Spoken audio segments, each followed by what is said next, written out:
चलिए आज हम नरेशंस देखते हैं। और नरेशंस को जैसे कि आप जानते हैं, पहले ही हम देख चुके हैं, नरेशंस दो प्रकार के होते हैं, डायरेक्ट नरेशन और इनडायरेक्ट नरेशन। तो डायरेक्ट नरेशन वो नरेशन होता है जिसमें हम किसी बात को वैसा का वैसा ही बोलते हैं जैसा कि किसी व्यक्ति के द्वारा बोला गया था, तो उसको बोलते हैं डायरेक्ट नरेशन। और जब हम किसी बात को बदल करके बोलते हैं तो उसको बोला जाता है इनडायरेक्ट नरेशन, जैसे कि आपके सामने लिखा हुआ है नरेशन। तो नरेशन को आज हम देखेंगे कि कैसे चेंज किया जाता है। ऑलरेडी मैं इसके दो पार्ट्स बना करके डाल चुका हूँ, पहले वो पार्ट देख लीजिए। नरेशन को मुख्यतः टेंस चेंजिंग, प्रोनाउन चेंजिंग और वर्ड चेंजिंग के आधार पर बनाया जाता है। तो हम यहाँ देखेंगे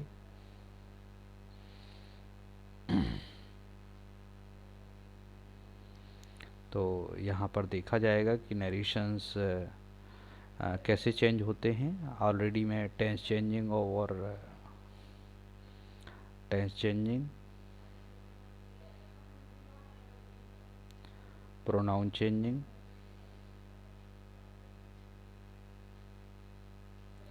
और वर्ड चेंजिंग, इनसे संबंधित आपको पहले से ही वीडियो डाल चुका हूँ। आप पहले वो वीडियोस देख लीजिए जिससे आपको अच्छे से समझ में आ जाए कि नरेशंस कैसे चेंज किए जाते हैं। चलिए आगे बढ़ते हैं नरेशंस देखने के लिए। तो सबसे पहले देखते हैं इंटेरोगेटिव सेंटेंसेस के नरेशंस कैसे बदले जाते हैं। तो आपके सामने रूल्स लिखा हुआ है। यदि रिपोर्टेड स्पीच में कोई इंटेरोगेटिव सेंटेंस आ जाता है तो ध्यान रखिए दोनों वाक्यों को फिर दैट से नहीं जोड़ा जाता है, फिर इफ़ या वेदर से जोड़ा जाता है। और रिपोर्टिंग वर्ब को हम आस्क या इंक्वायर में चेंज करते हैं, जैसे कि रिपोर्टिंग वर्ब को यहाँ हमने टेल में चेंज किया हुआ है। लेकिन यदि इंटरोगेटिव सेंटेंस होगा तो रिपोर्टिंग वर्ब को हम आस्क या इंक्वायर में चेंज करेंगे। आस्क का मतलब होगा पूछना और इंक्वायर का मतलब होगा जांच पड़ताल करना। रिपोर्टेड स्पीच को हम सिंपल सेंटेंस में बदल देते हैं। चलिए तो सबसे पहले देखते हैं, जैसे कि फर्स्ट सेंटेंस आपके सामने लिखा हुआ है, he says to me, is he writing a book. अब यहाँ देखिए ये इंट्रोगेटिव सेंटेंस आया हुआ है और इंट्रोगेटिव सेंटेंस आने के कारण आपके जब सेंटेंस का चेंज हुआ है तो ये देखिए इसमें क्या किस चीज़ से जोड़ा गया है, दोनों वाक्यों को इफ़ या वेदर से। यहाँ पर हमने इफ़ से जोड़ा हुआ है वाक्य और यहाँ पर हमने आस्क किया हुआ है, क्योंकि देखिए सेज टू था और सेज टू का चेंज होकर के क्या होगा, आस्क। आस्क का हम एस फॉर्म लगाएंगे, एस या एस फॉर्म लगाएंगे तो आस्क में एस लग जाएगा तो आस्क हो जाएगा। और इफ़ से दोनों वाक्यों को जोड़ दिया जाता है। और यहाँ पर देखिए जब दोनों वाक्य को साधारण बनाया जाएगा तो पहले ही का चेंज किया जाएगा, तो हमने पहले ही को लिखा हुआ है, फिर इज का इज रखा हुआ है क्योंकि प्रेजेंट टेंस का वाक्य था। दूसरे वाक्य को देखिए, she says to him, she said to him sorry, was she making your food. तो यहाँ पर भी एक इंट्रोगेटिव सेंटेंस है, तो यहाँ पर सेड टू का हमने क्या कर दिया है, आस्क्ड। और दोनों वाक्यों को इफ से जोड़ दिया है, पहले सी को चेंज किया हुआ है, फिर वाज को हमने हैड बीन में चेंज कर दिया गया है, क्योंकि वाज का मतलब है पास्ट कंटिन्यूस और उसे हम हैड बीन में चेंज करते हैं। नेक्स्ट है अतुल सेट, अतुल सेट को आस्क्ड में चेंज कर दिया गया है क्योंकि पूछा गया है। यहाँ ध्यान रखिए कि टू का कोई मतलब नहीं है, टू लगा हो तो भी हम आस्क में चेंज करेंगे और टू ना लगा हो तो भी हम आस्क में चेंज करेंगे, क्योंकि यहाँ पूछने का प्रश्न, पूछने की फीलिंग्स आ रही हैं, केवल बताने की फीलिंग नहीं आ रही हैं। तो आपको ध्यान रखना है कि यदि टू दिया हो तो भी आप आस्क में चेंज करेंगे और टू ना दिया हो तो भी हम आस्क में चेंज करेंगे। चलिए नेक्स्ट देखते हैं। इसमें एक और बात है, जैसे सेड के बाद यहाँ देखिए, सेड के बाद आपका क्या लिखा हुआ है, सेड के बाद ऑब्जेक्ट नहीं दिया हो। तो सेड के बाद ऑब्जेक्ट नहीं दिया रहता है तो ध्यान रखिए इसमें हम सेड के बाद अगर ऑब्जेक्ट नहीं दिया रहता है तो ध्यान रखिए इसमें हम क्या कर देते हैं, यहाँ पर मान के चलते हैं क्या लिखा होना चाहिए, हिम, हिम या हर मान के चलेंगे या मी मान कर चलेंगे। तो इन तीनों में से कुछ भी मान सकते हैं यहाँ पर, अगर ना दिया हो तो जैसे यू को हमने अभी किस में चेंज किया है, आई में चेंज किया हुआ है। क्यों? क्योंकि हमने यहाँ मी मान लिया हुआ है, तो मी माना गया है, इसलिए हमने मी से चेंज किया यू को, तो यू का क्या हो गया सब्जेक्ट में आई। तो इस तरीके से आप वहाँ पर हिम हर मी में से किसी को भी मान सकते हैं, अगर रिपोर्टिंग वर्ब का ऑब्जेक्ट ना दिया गया हो तो। चलिए आगे बढ़ते हैं। Double interrogative sentence. अब डबल इंट्रोगेटिव सेंटेंस के नरेशन कैसे बदले जाते हैं, आपके सामने रूल लिखा हुआ है। रिपोर्टिंग स्पीच में यदि रिपोर्टेड स्पीच में कोई डबल इंट्रोगेटिव सेंटेंस आ जाता है तो ध्यान रखिए क्वेश्चन वर्ड से ही दोनों वाक्यों को जोड़ा जाता है और रिपोर्टिंग वर्ब को आस्क या इंक्वायर में बदला जाता है। यहाँ पर ध्यान रखना है कि रिपोर्टेड स्पीच को सिंपल सेंटेंस में बदलना जरूरी है। चलिए इसके भी कुछ एग्जाम्पल देखते हैं। फर्स्ट है जैसे he said what do you do daily. He said what do you do daily, तो ही आस्क्ड, सेड का हो गया आस्क्ड। फिर यहाँ पर देखिए कि ऑब्जेक्ट नहीं दिया गया है तो हम कुछ भी मान सकते हैं यहाँ पर। तो यहाँ पर हम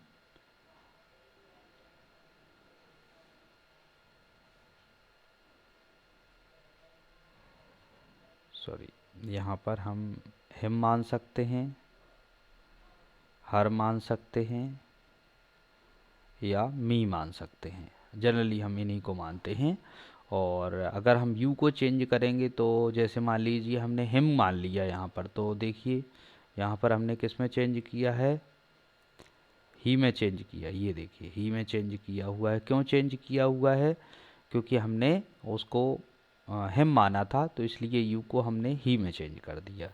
तो वॉट ही डिड डेली, इस तरीके से डू का सेकंड फॉर्म क्या हो गया, डिड। पास्ट इंडेफिनिट में जाएगा ये सेंटेंस, तो डू तो देखो अलग हो जाएगा। यहाँ पर प्रेजेंट इंडेफिनिट की जो भी हेल्पिंग वर्ब होती है वो अलग कर दी जाती, तो प्रेजेंट इंडेफिनिट का पास्ट इंडेफिनिट में जाएगा। तो पास्ट इंडेफिनिट के सिंपल सेंटेंस जब बनेंगे तो उसमें डिड का प्रयोग नहीं होगा। ये जो डू का सेकंड फॉर्म क्या होता है, डिड, इसलिए यहाँ पर डिड लिखा हुआ है, ये सहायक क्रिया नहीं है। चलिए she said to him why did you fill water. तो देखिए सी आस्क्ड हिम, वाई से वाक्य जोड़ दिया गया है, ये पास्ट इंडेफिनिट का था इसलिए हेड लगा के वर्ब का थर्ड फॉर्म लगा दिया गया, इस तरीके से बना दिया गया। Next Ravi said to her when have you taken food at my home. इसका क्या हो जाएगा, रवि आस्क्ड हर व्हेन से दोनों वाक्यों को जोड़ दिया, she had taken food at my home, और माई की जगह पे क्या हो जाएगा रवि के अनुसार, एट हिज होम। तो ध्यान रखिए माई की जगह पे क्या हो जाएगा, हिज, एट हिज होम। तो यहाँ पर छुपा क्या हुआ है,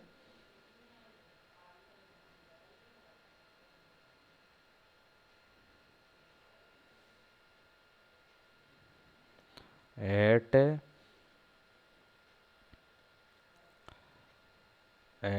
हिज होम।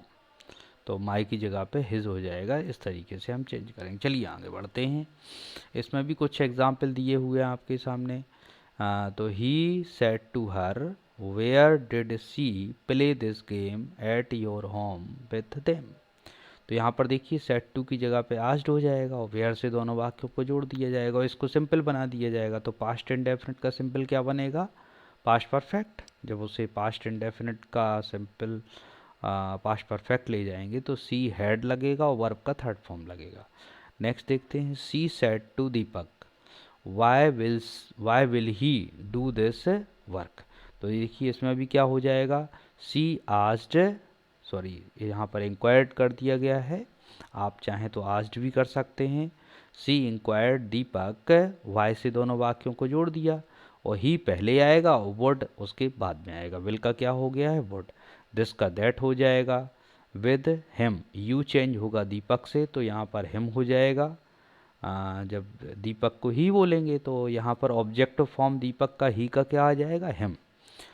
मी चेंज होगा हर सी से तो यहाँ पर हर आ जाएगा और टुमारो का होता है द नेक्स्ट डे, इस तरीके से ये चेंज हो जाएगा।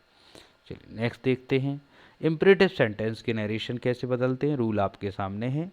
यदि रिपोर्टेड स्पीच में कोई इम्परेटिव सेंटेंस आता है तो दोनों वाक्यों को टू से जोड़ते हैं। रिपोर्टिंग वर्ब को रिक्वेस्ट या ऑर्डर में चेंज करते हैं। टू के बाद हमेशा वर्ब का फर्स्ट फॉर्म लगते हैं, आपको ध्यान रखना है।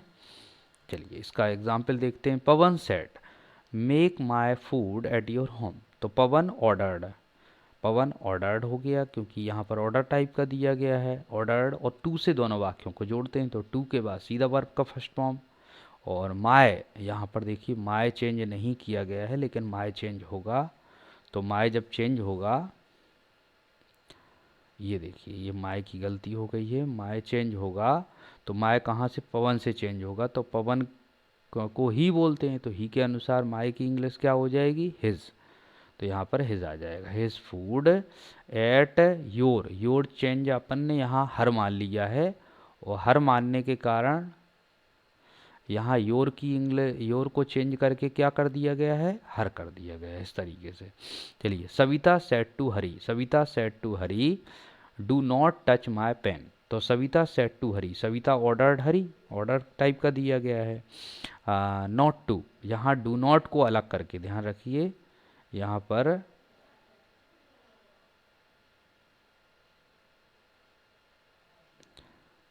पर डू नॉट को अलग करके केवल नॉट को हम कहाँ कर देते हैं, ये कर देते हैं। देखिए तो नॉट को हमने यहाँ कर दिया टू के पहले। तो not to touch her pen, my चेंज होगा कहाँ से, सविता से। सो सविता से जब चेंज होगा तो यहाँ पजेसिव केस आना है तो सविता का पजेसिव केस क्या हो जाएगा, हर। नेक्स्ट है Om said to Kirti please help me. Om said to Kirti please help me. तो ओम रिक्वेस्टेड, प्लीज़ लगा हुआ है तो रिक्वेस्टेड हो गया। तो प्लीज़ या काइंडली वाले वाक्यों में आपको रिक्वेस्टेड करना है कीर्ति, और यहाँ पर प्लीज़ को हटा देंगे क्योंकि हम ऑलरेडी क्या लगा चुके हैं, रिक्वेस्ट लगा चुके हैं। तो प्लीज़ या काइंडली का तो अर्थ इससे निकल आएगा।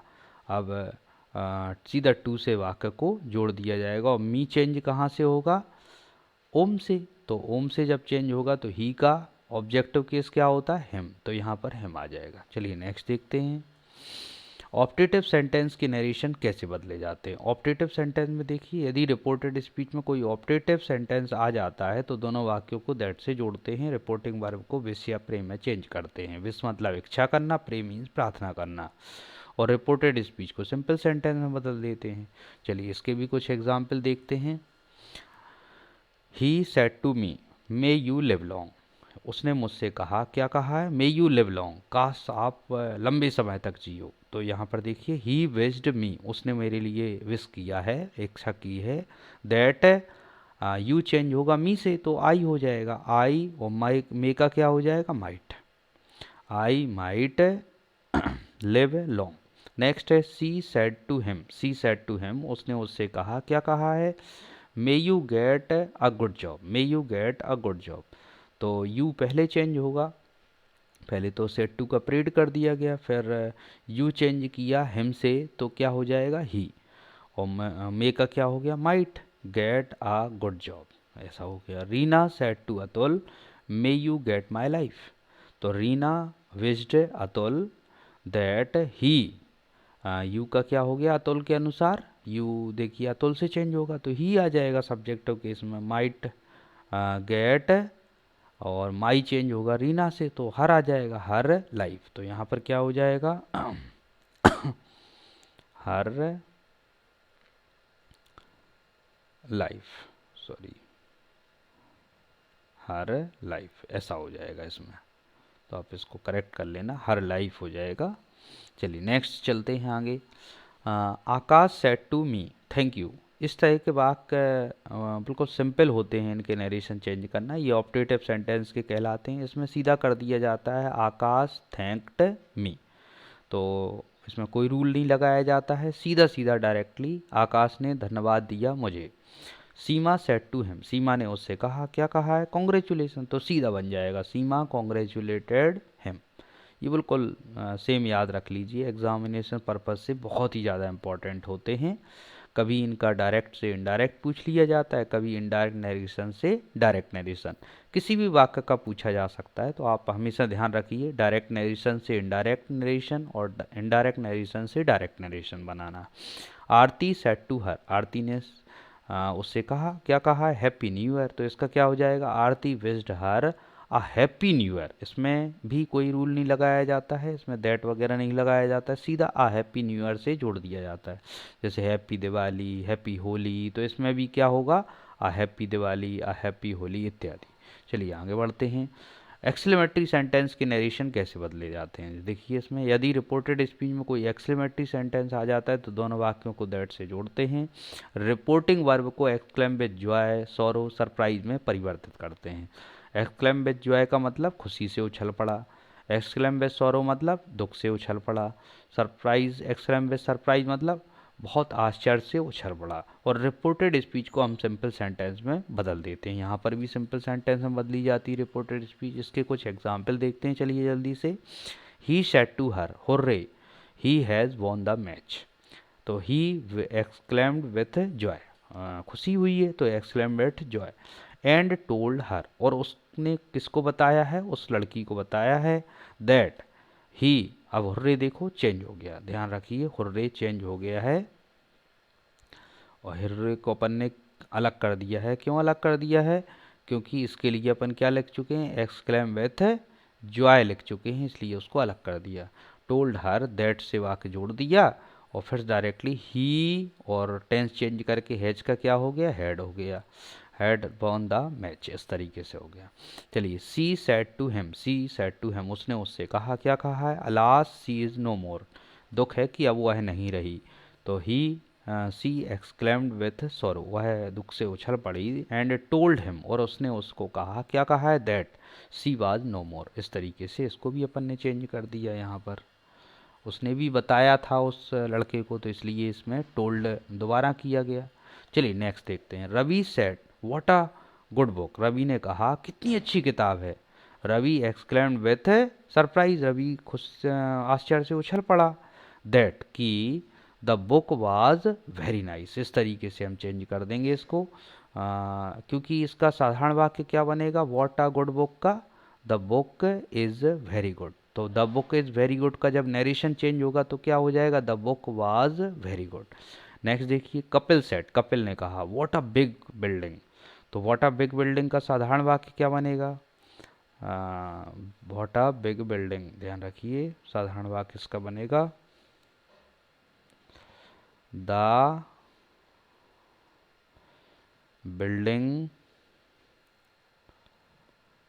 सॉरी पेन अच्छे से नहीं चल रहा है, the building is very big, the building is very big. तो इसका जब आप चेंज करोगे तो इज का क्या हो जाएगा, वाज। तो देखिए the building was very big, इस तरीके से हो गया। नेक्स्ट लास्ट देखते हैं।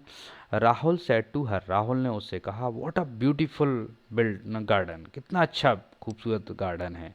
तो इसका क्या हो जाएगा, Ravi exclaimed with surprise and told her, यहाँ पर उस लड़की को बताया इसलिए इसमें फिर से चेंज हो गया, एंड टोल्ड हर दैट, यहाँ पर छुपा क्या हुआ है, that and told her that the garden was very beautiful, the garden was very beautiful. तो इस तरीके से हमने इसका सेंटेंस चेंज कर दिया इनडायरेक्ट नरेशन में। चलिए थैंक यू वेरी मच, शायद आपको ये अच्छे से समझ में आए होंगे। आप इनको बार बार प्रैक्टिस कीजिए, बार बार इस वीडियो को देखिए और अपने फ्रेंड्स को भी शेयर कीजिए। अगर आप इस चैनल पर नए हैं तो इस चैनल को सब्सक्राइब कीजिए और बेल आइकॉन का आइकन ज़रूर दबाइए, जिससे आपको कोई भी लेटेस्ट वीडियो मिलता रहे और आप नरेशंस या ग्रामर को अच्छे से कंप्लीट करते रहें। थैंक यू वेरी मच, फिर मिलते हैं, धन्यवाद।